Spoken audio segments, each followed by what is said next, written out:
নমস্কার বন্ধুরা, village food with মিনুতে তোমাদের সকলকে স্বাগত জানাই। আজকে আমি তৈরি করব মূলো দিয়ে একটি অসাধারণ রেসিপি। দেখো, এখানে আমি মূলোগুলো ঝিরিঝিরি করে কেটে নিয়েছি।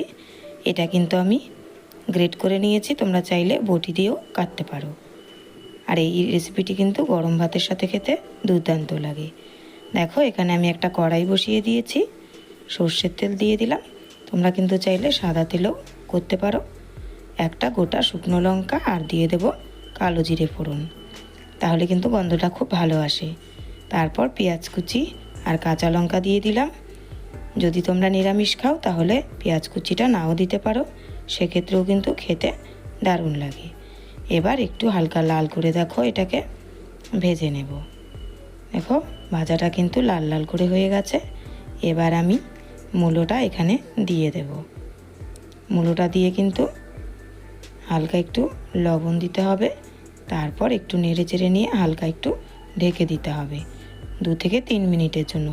বেশি ঢাকার দরকার নেই, তাহলে কিন্তু বেশি সেদ্ধ হয়ে গেলে একদমই ভালো হবে না। 2 থেকে 3 মিনিট একটু ঢেকে তারপর কিন্তু ঢাকনাটা খুলে নিতে হবে। দেখো, ঢাকনাটা আমি খুলে নিয়েছি, মূলোটা কিন্তু সেদ্ধ হয়ে গেছে। ঠিক এই রকম হবে। দেখতেই পাচ্ছ তোমরা কতটা একদম মিশে গেছে মূলোটা, কতটা ছিল অনেকটাই কিন্তু কমে গেছে। এবার এটাকে নেড়ে চেড়ে আমি কিন্তু ভেজে নেব। এবার আমি দিয়ে দিলাম সামান্য পরিমাণ হলুদ আর দিয়ে দেব পরিমাণ মতো লবণ। হলুদ আর লবণটা দিয়ে মূলোটা ভালোভাবে একটু নেড়ে চেড়ে ভেজে নিতে হবে। অনেকেই কিন্তু মূলো খেতে একদমই পছন্দ করে না। এইভাবে মূলো রান্না করলে কিন্তু মূলোর যে গন্ধটা সেটা কিন্তু খুব একটা থাকে না, খেতে দারুণ লাগে। তারপর দিয়ে দেবো এতে সামান্য পরিমাণ একটু চিনি, হালকা একটু মিষ্টি হলে খেতে কিন্তু ভালো লাগে। দেখো, মোটামুটি কিন্তু তৈরি হয়ে গেছে এটা। আর একটু ভেজে নেব। তারপর নামানোর আগে দিয়ে দেবো আমি ধনেপাতা কুচি। ধনেপাতা কুচিটা দিলে এর স্বাদটা কিন্তু অনেকটাই বেড়ে যায়। এটা কিন্তু আমার তৈরি হয়ে গেছে। আর একটু নেড়ে চেড়ে নেব, তারপর এটাকে আমি নামিয়ে নেব। দেখো, কত সহজেই কিন্তু মূলো রেসিপিটা আমার তৈরি হয়ে গেল।